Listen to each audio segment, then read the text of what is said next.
Legrand en Colombia ofrece un completo portafolio de soluciones para infraestructura de distribución eléctrica y redes de comunicación que incluyen potencia, protección y distribución de energía, dispositivos y aparatos eléctricos, automatización, sonido y seguridad, canalización y cableado estructurado.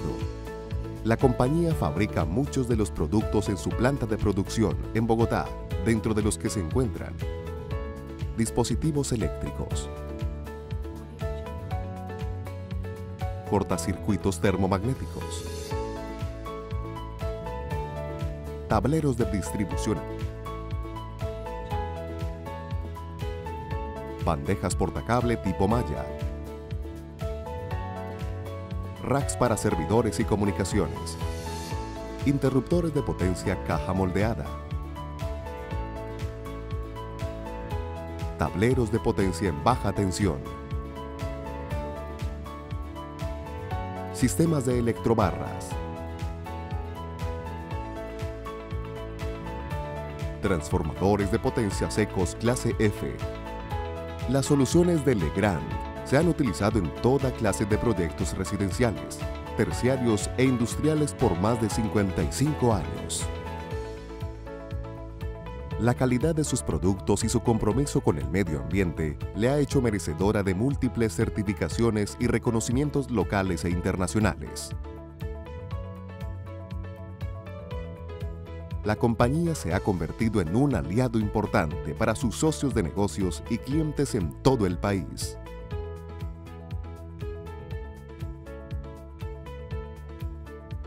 Gracias al sistema integral Legrand, los clientes cuentan con asesoría y soporte antes, durante y después de la ejecución de los proyectos.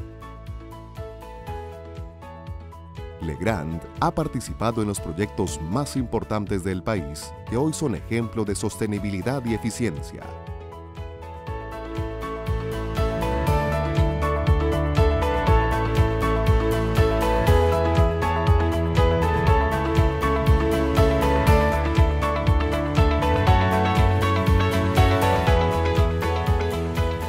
Legrand en Colombia, construyendo proyectos exitosos. Somos Legrand en Colombia. Somos Legrand en Colombia. Somos Legrand en Colombia. Somos Legrand en Colombia. Somos Legrand en Colombia. Somos Legrand en Colombia. Somos Legrand en Colombia. Somos Legrand en Colombia.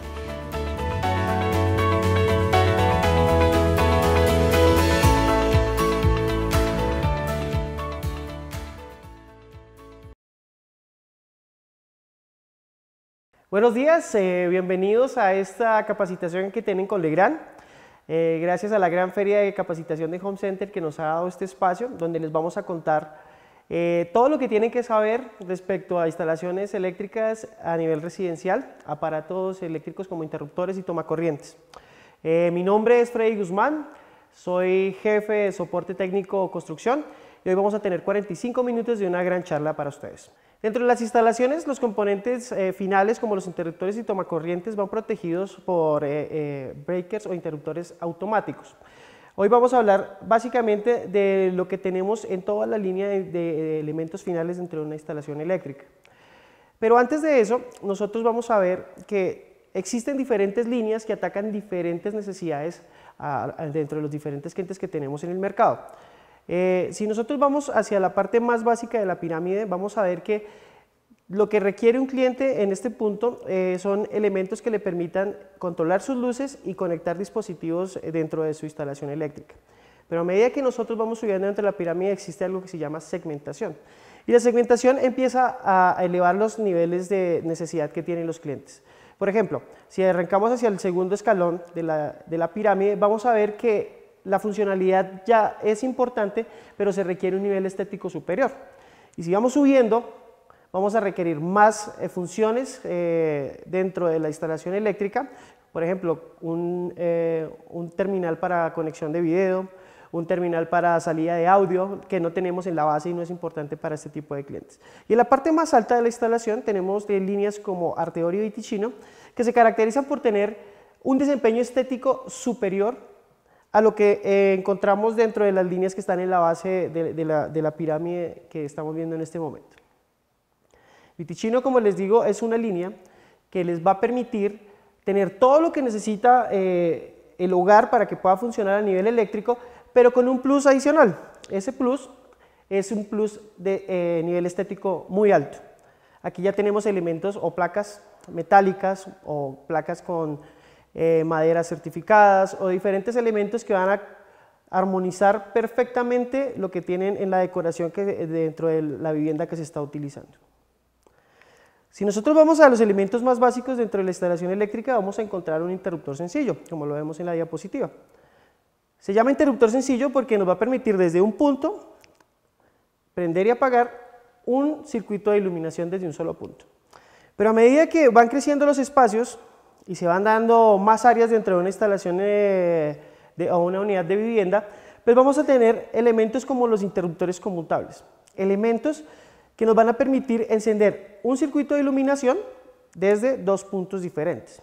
Esta instalación, como la vemos en la diapositiva, me va a permitir tener un interruptor a la entrada de una habitación y al final donde se encuentra la cama, encender y apagar las dos luces desde los dos puntos que tengan diseñados para este fin.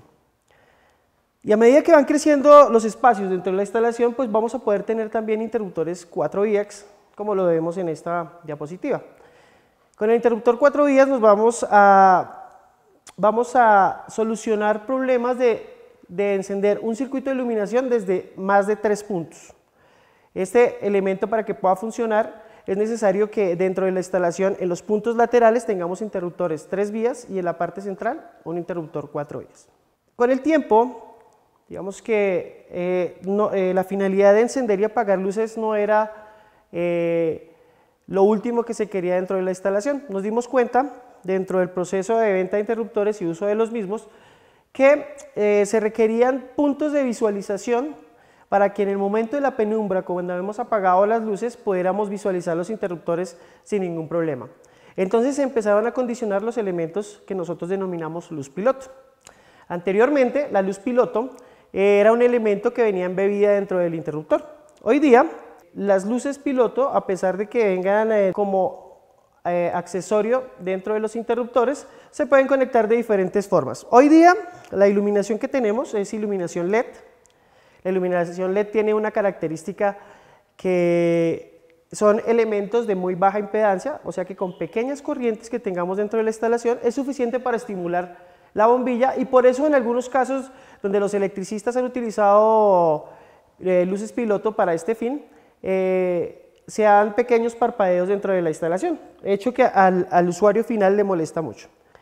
La ventaja de tener la luz piloto suelta y no tenerla embebida dentro del interruptor nos permite tener 3 conexiones diferentes. Una que es el cableado tradicional, que fue el que vimos que es el de señalización, encontrar los interruptores en la penumbra, más que todo en hoteles o cuando uno llega de visita a una casa donde no conoce los interruptores es muy funcional. Pero si se llega a dar el parpadeo, existen 2 formas de conexión adicionales. Una, que es dejar el piloto encendido permanentemente, y esto se realiza básicamente cambiando la forma de conexión tradicional. La forma de conexión tradicional es fase, conectar el piloto a la fase y el otro punto del piloto conectarse al retorno. Pero en una instalación de siempre encendido vamos a utilizar la fase como conexión principal del piloto y en la otra elemento de conexión del piloto debe ir conectado a neutro. No utilizar nunca las tierras porque las tierras son elementos de seguridad para falla a tierra. Y existe una tercera condición que es el indicador luminoso, que es en áreas, digamos que cuando hay casas muy grandes y no se tiene visión, digamos, hacia un jardín, no se tiene línea de visión directa y uno quiere encender las luces, pues el piloto se puede configurar de tal forma de que si el piloto está encendido, sin necesidad de desplazarme hacia otro punto, puedo saber que la carga está encendida. Si yo miro el interruptor y el piloto está apagado, también podría definir que la carga está apagada. Esas son las 3 formas de conexión de un piloto, que podrían ser útiles para diferentes funciones en casas que son de gran tamaño. Vamos a atacar un segundo frente porque el interruptor evoluciona. Ya no es necesario, o digamos que no es tan funcional solo encender y apagar cargas, sino también generar atmósferas dentro de una vivienda. Y aquí es donde aparecen los dimmers. Existen dimmers rotativos, que son dimmers que son diseñados para cargas resistivas, y existen dimmers de pulso que permiten conectar diferentes cargas LED dentro de una instalación. A este tipo de dimmers los llamamos dimmers universal. Los dimmers universal van a atacar diferentes defectos que puede tener la construcción de una bombilla LED dimerizable. Por ejemplo, en algunos casos hemos visto que cuando se dimerizan luces quedan parpadeando o no se pueden dimerizar. Esto es lo que nosotros hacemos con un dimmer, es cortar la onda del voltaje y la corriente limitando la potencia, y esto es lo que hace que la bombilla pueda limitarse en un cierto porcentaje de nivel de iluminación. Si nosotros nos vamos a lo que encontramos en el mercado, en esta primera diapositiva vemos una onda seno donde vemos que el voltaje y la corriente arrancan en el mismo punto. A esto es lo que nosotros denominamos cargas lineales, o lo que nosotros conocíamos en el mercado como bombillas incandescentes o bombillas halógenas. Con la evolución del LED viene algo muy importante, y es que el uso de la energía se hace más eficiente consumiendo menos y teniendo la misma cantidad de iluminación. Si comparamos una bombilla LED frente a una bombilla incandescente, las bombillas incandescentes, del 100% de la energía que utilizaban, el 70% se iba en calor y solo el 30% se iba en iluminación, o sea que era muy poco eficiente el uso de bombillas incandescentes o bombillas halógenas. Hoy día tenemos bombillas LED que pueden dar la eficiencia de una bombilla incandescente de 50 vatios y el LED solo puede utilizar 6 vatios, entonces en consumo energético es mucho más eficiente. Pero ¿dónde viene el problema? El problema del LED viene cuando nosotros empezamos a comprar diferentes bombillas que dicen ser dimerizables, pero el fabricante que hace la bombilla no especifica si la bombilla está hecha con tecnología inductiva a base de bobinas, o tecnología capacitiva a base de condensadores, o tecnologías que pueden ser inductivas capacitivas, que tratan de acercarse mucho a lo que es el comportamiento de una carga resistiva. Y esto es lo que vemos en este diagrama. Si nos damos cuenta, en la primera imagen que acabamos de chulear, vemos que el voltaje y la corriente arrancan en el mismo punto, en el mismo tiempo. Pero cuando ya vamos a ver cargas inductivas, como la que tenemos aquí en la imagen número 2, vamos a ver que la corriente se atrasa frente al voltaje 90 grados, que es lo que estamos marcando en este punto. Si vamos hacia las cargas con tecnología capacitiva, nos vamos a dar cuenta que en la corriente, en las cargas capacitivas, se adelanta 90 grados frente al voltaje. Y este tipo de elementos electrónicos hacen que un dimmer normal no pueda funcionar de manera correcta. O sea, un dimmer que está diseñado para cargas resistivas se podría encontrar con una bombilla que está hecha a base de bobinas o a base de condensadores, y ahí es donde empezamos a tener problemas. Por eso en el momento de escoger dimmers debemos escoger dimmers que sean universales. Entonces, este tipo de dimmers van a tener algunas recomendaciones en el momento de la implementación y la instalación. Para que quede bien debemos seguir las siguientes recomendaciones. 1. El dimmer o la bombilla que utilizamos dentro de nuestra instalación eléctrica debe venir marcada como dimerizable, como lo vemos en la imagen. Debe estar marcada como dimmable, dimerizable, nos debe indicar que es dimerizable. Si la bombilla no viene marcada como dimerizable, es posible que cuando se implementen los dimmer estos no funcionen correctamente. Entonces nuestro primer punto es escoger bombillas que vengan marcadas y garantizadas por el fabricante que sean dimerizables. La segunda característica, podemos tener un fabricante, como lo vemos en la diapositiva, que tenga diferentes tipos de bombillas. Todas estas 5 bombillas que estamos viendo en la imagen son dimerizables. Pero puede ser que una bombilla sea de tecnología capacitiva, otra sea de tecnología inductiva, otra puede ser la combinación de las dos. Y lo primero que se recomienda en el uso de los dimmer es que nunca se combinen bombillas así sean de la misma marca. Por ejemplo, si vamos a utilizar este tipo de bombilla, las dos tienen que ser de la misma referencia, deben ser de la misma potencia para que el sistema de dimmerización funcione correctamente.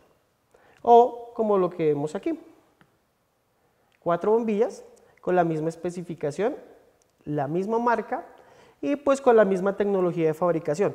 ¿Por qué hacemos énfasis en la tecnología de fabricación? Porque cada uno de los fabricantes, de acuerdo a sus estudios y sus análisis eléctricos, escogen la tecnología que más les favorece para fabricación, pero nunca Se especifica en el empaque cuál tecnología es la que se está utilizando. Por eso los dimmer tienen que ser ajustables a todas estas variables. Otra de las características otra de las recomendaciones que hacemos nosotros para el uso de dimmers universales y bombillas es que ojalá las bombillas sean de conexión directamente a 120 voltios. Ahora, ¿qué pasa si la bombilla que voy a escoger no es a 120 voltios y no tiene transformador? Ojalá, digamos que una de las recomendaciones que se tienen que hacer en las bombillas que tienen transformador es que cuando el transformador sea para una potencia de 10 vatios, la bombilla que se está conectando a ese transformador por lo menos tenga el 60% de la potencia especificada en el transformador. Porque si no es así, las instalaciones de electrónica de estado sólido, cuando no tienen corriente suficiente dentro de su circuitería, pues van a generar problemas de flasheo.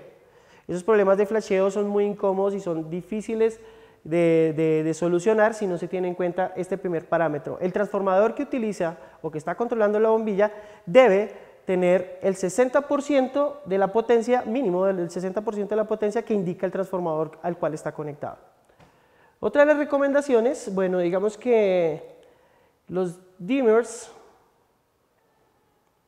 de pulso o los dimmer universales que tenemos en la línea Arteor y en la línea ClickMe van a tener la posibilidad de conectarse de manera standalone, como lo vemos en la primera diapositiva, que básicamente ¿qué es standalone? Que usted, para que pueda funcionar el dimmer, requiere de una fase y el retorno como lo requiere una instalación de interruptor.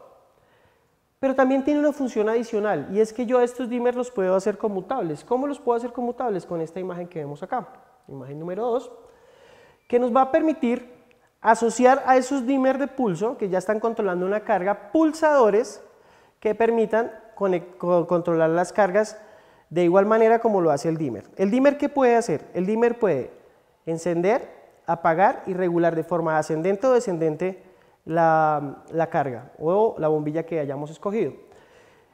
¿Y qué es lo que hace el pulsador? El pulsador hace la misma función, sino que desde un solo botón. Yo puedo desde el pulsador encender la carga, presionando brevemente, apagar la carga, si esta se encuentra encendida, presiono brevemente y la carga se va a apagar. ¿Y cómo regulamos? Pues manteniendo pulsos sostenidos. Si yo presiono el pulsador y mantengo el pulso sostenido, pues la iluminación va a empezar a variar de forma ascendente. Si suelto y vuelvo y presiono de pulso sostenido, pues la dimmerización se va a dar de forma descendente. Entonces, lo que hacemos directamente con el dimmer, lo podemos trabajar desde pulsadores adicionales dentro de una instalación. ¿Cuántos pulsadores puedo colocar? Todos los que yo quiera, siempre y cuando desde el pulsador al último, desde el dimmer al último pulsador instalado no existan más de 50 metros. Aquí especificamos el dimmer con 3 botones de funcionamiento y el pulsador, en este caso puede tener, solo funciona desde un solo botoncito. Los dimmer universales, en el caso de Arteor, como lo vamos a ver en esta, se pueden programar. Los dimmer cuando se lanzan al mercado, se lanzan de manera modo fábrica. Lo primero que uno debe realizar en una instalación es trabajar con el modo de fábrica. Si este no funciona, pues el dimmer va a tener 2 teclas en la parte frontal que se pueden soltar con la mano o con un destornillador hacia afuera. Y vamos a encontrar 5 botones al interior. Estos 5 botones nos van a permitir a nosotros configurar diferentes parámetros dentro del dimmer para que el dimmer se ajuste a la tecnología que se está utilizando en la bombilla. En este caso, si de fábrica, como lo instalamos, nos presenta problemas en el momento de la instalación, lo que se recomienda es irnos a la configuración de inductivo forzado, como lo vemos acá. ¿Y cómo se hace? Pues con estos 4 botones que vemos acá. Siempre ellos en la ficha técnica nos van a especificar su nombre. Vamos a tener el auxiliar 1 que se encuentra en la parte superior izquierda, auxiliar 2 que se encuentra en la parte media, encendido y apagado que se encuentra en la parte inferior derecha y la parte de regulación más que la vamos a encontrar en la parte superior derecha. Entonces, estos 4 botones se deben presionar al mismo tiempo y si vemos un pequeño parpadeo en el LED quiere decir que aceptó la configuración. Si hacemos esta configuración y la bombilla no funciona, lo que hacemos nosotros es pasar al tercer paso que es capacitivo forzado. Capacitivo forzado son estos 4 botones que ustedes ven. Utilizamos auxiliar 1, auxiliar 2, encendido y apagado y regulación hacia abajo. Y con eso hemos saltado en las 3 configuraciones. En estos tres pasos, digamos que ya hemos solucionado el tema de las tecnologías y ya podemos hacer uso de del dimmer como tal dentro de la instalación. Si queremos volver a la configuración de fábrica, solo debemos presionar los 4 botones laterales al mismo tiempo para que volvamos a la configuración inicial. Ahora, dependiendo de la marca de bombilla que se escoja en la instalación, la marca, el tipo de bombillo, la nacionalidad, pues todos ellos tienen ciertos factores dentro de la instalación. Y recordemos que el bombillo LED es un chip que va ajustado con una electrónica interna. Entonces, esa electrónica va a ser de estado sólido y como dijimos al inicio, el estado sólido requiere de una corriente mínima para mantenerse funcionando. Si esa corriente mínima no es constante, pues vamos a tener efectos de fliqueo, de destello. Entonces el dimmer universal de Arteor nos va a permitir hacer un corte cuando la bombilla no se siente equilibrada por el flujo de la corriente. Podemos quitar por la parte de abajo el pedacito que no está funcionando correctamente. Y en algunos casos dentro de las instalaciones, la bombilla en la dimerización superior también va a tener problemas con el fliqueo. Entonces el dimmer nos va a permitir cortar tanto por debajo el pedacito que no funciona bien, y en algunos casos, que no es muy seguido, creo que solo el 5% de las bombillas presentan un efecto de fliqueo cuando se dimeriza de manera ascendente, también se puede cortar dejando una ventana de funcionamiento que el cliente no va a percibir que está funcionando incorrectamente. Aquí llegamos al tema de las tomacorrientes, y en temas de tomacorrientes vamos a ver muchos temas. Vamos a ver el tomacorriente doble con polo a tierra, que es el que se instala permanentemente en todas las instalaciones eléctricas, pero también vamos a tener tomacorrientes que nosotros denominamos tamper resistant o que en el mercado conocen como Pro Kits. Vamos a hablar de ellas también, y vamos a hablar también de las tomacorrientes GFCI. Cada una de ellas tiene unas aplicaciones y tiene unas características importantes para su uso. Aquí es donde vamos a dar un análisis para que ustedes puedan utilizarlos de manera correcta.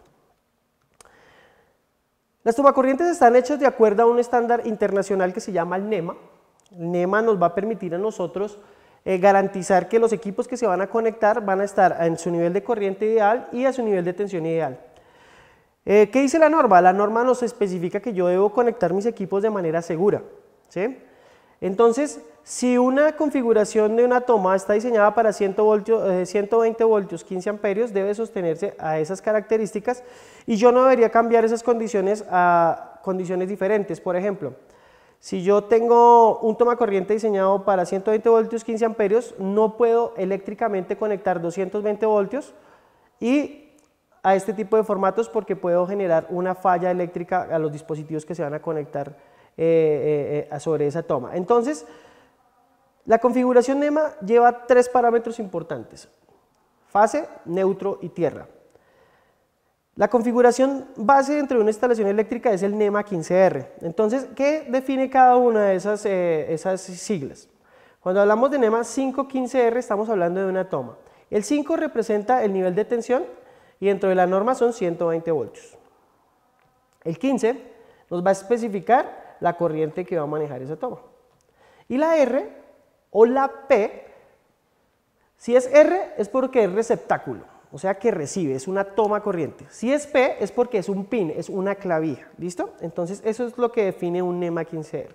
Si nosotros nos vamos a los pines, cada vez que nosotros encontremos X, Y, Z en una configuración NEMA, va a hacer referencia a lo que nosotros denominamos fase. Si nosotros vemos una W, va a hacer referencia a lo que es neutro.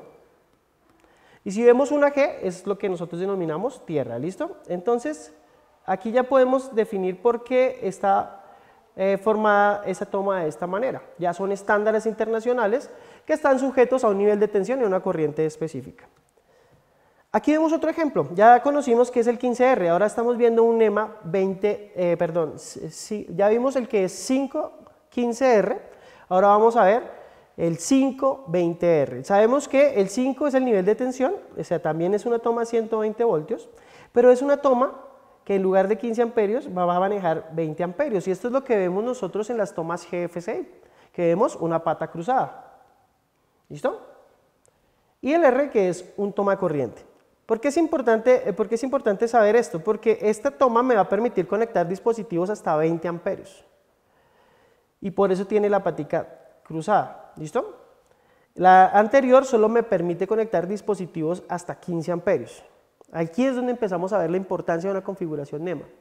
Y muchas veces cuando estamos en instalaciones eléctricas, vemos que hay tomas que se están quemando porque a los aparatos eléctricos que están en obra se modifican y se colocan clavijas tradicionales para poderse conectar en tomas de 15 amperios cuando los dispositivos consumen más de 15 amperios. Y esto va a generar calor sobre la toma corriente y va a generar deterioro y va a generar daño. Aquí vemos una configuración 620R. El 6 ahora ya no va a manejar 120 voltios, sino va a manejar 220 voltios. El 20 va a manejar 20 amperios.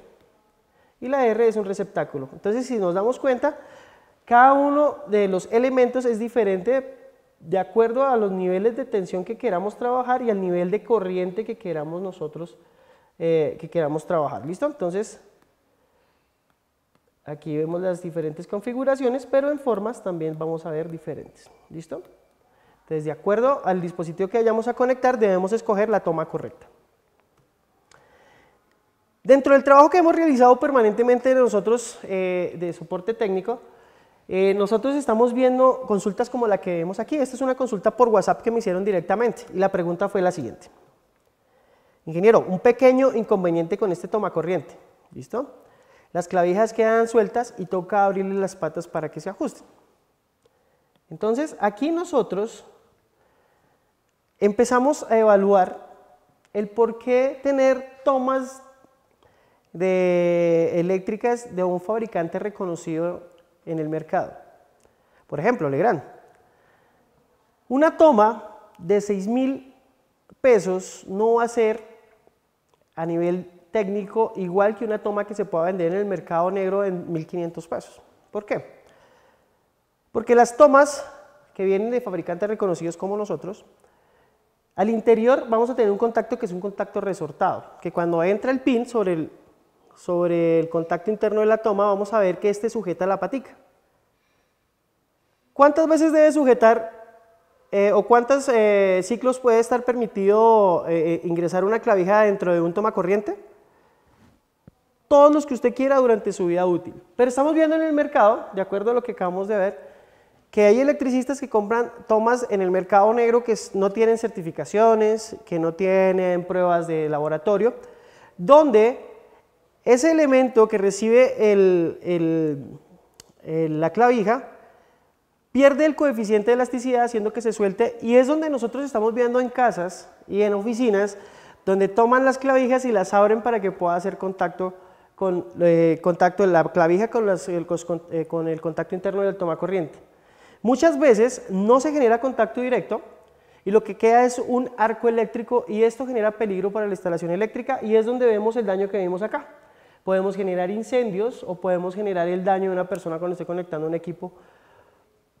Digamos que lo que menos se quiere en una instalación eléctrica es que alguien pierda la vida o que pierda la casa por utilizar elementos que no están certificados.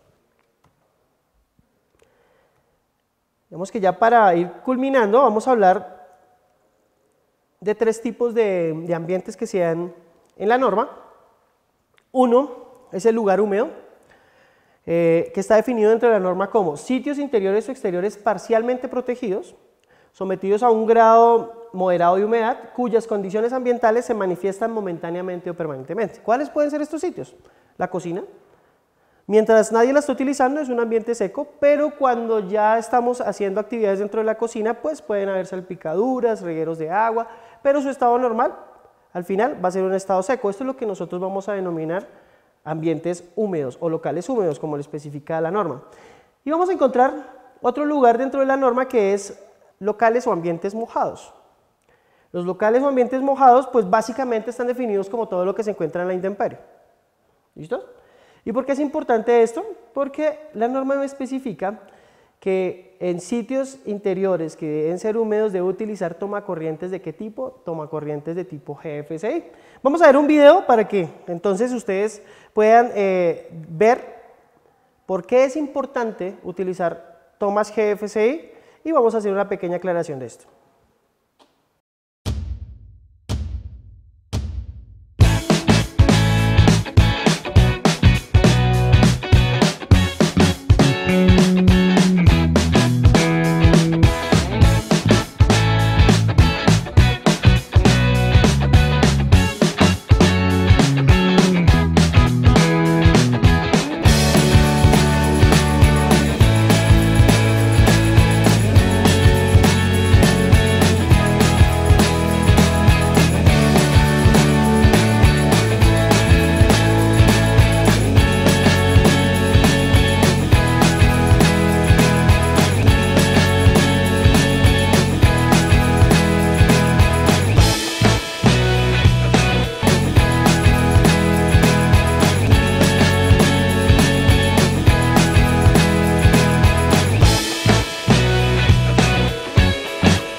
Listo, en este video nosotros vimos dos casos.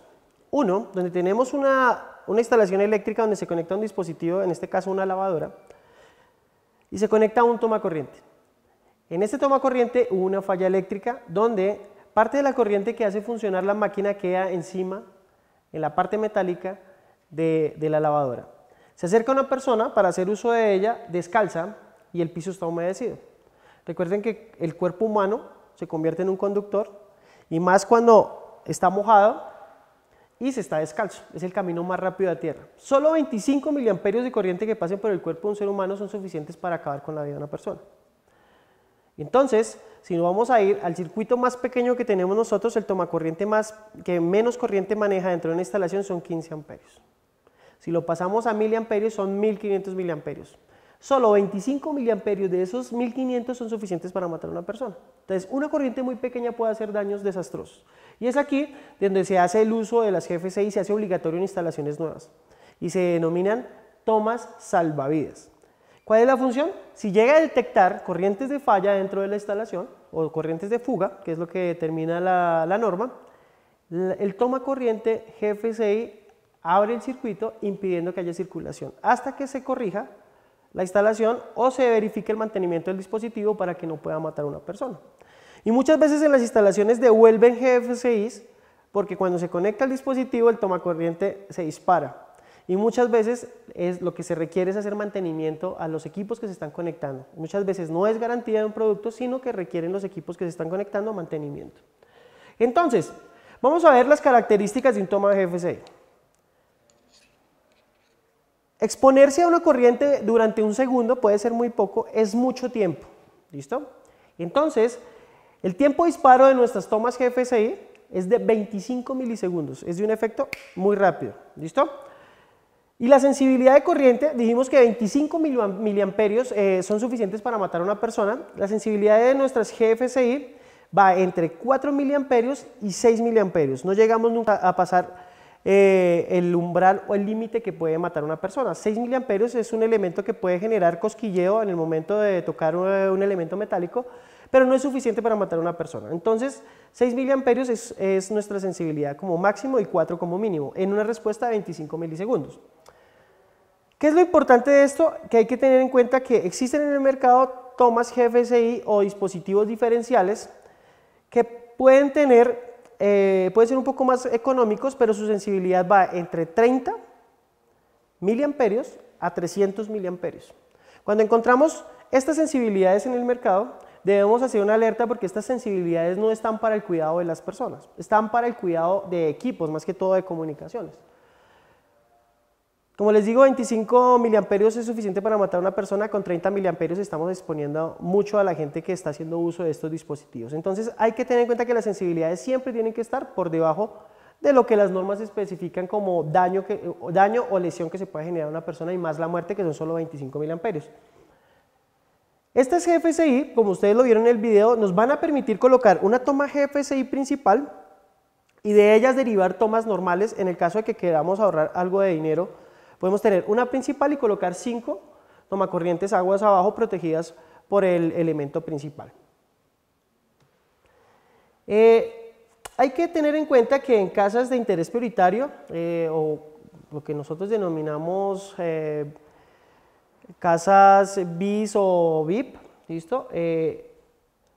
RETI permite tener en la cocina, solo en este tipo de casas, no en otras instalaciones eléctricas, una GFCI derivada a una GFCI en el mismo mesón,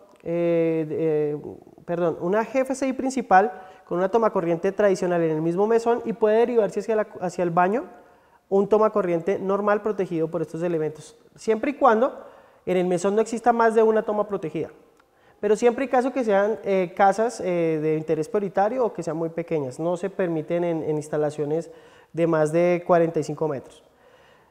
Pero digamos que en un mismo mesón podríamos tener una toma GFCI principal y otras derivadas conectadas tomas normales dentro de la instalación. ¿Qué es lo que hace una GFCI? Si este es mi dispositivo, si esta fuera la lavadora, si por la fase entran 10 amperios, a la lavadora le deben llegar 10 amperios. y se debe volver por el neutro 10 amperios. ¿Listo? Pero ¿qué pasa si por la fase entran 10 amperios para alimentar el dispositivo recibe los 10 amperios y por el neutro se vuelven 9 amperios? Pues que 1 amperio se encuentra dando vueltas en algún lugar. Recuerden que la física tiene un problema o tiene una definición, y es que la energía no se crea ni se destruye, simplemente se transforma.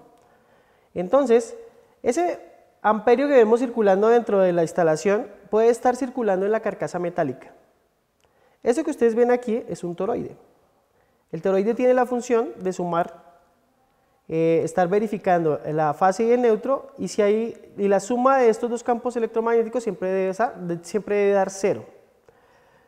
Si no da 0, ahí es donde la toma se dispara, y es el caso cuando vemos que hay una corriente circulando en un dispositivo.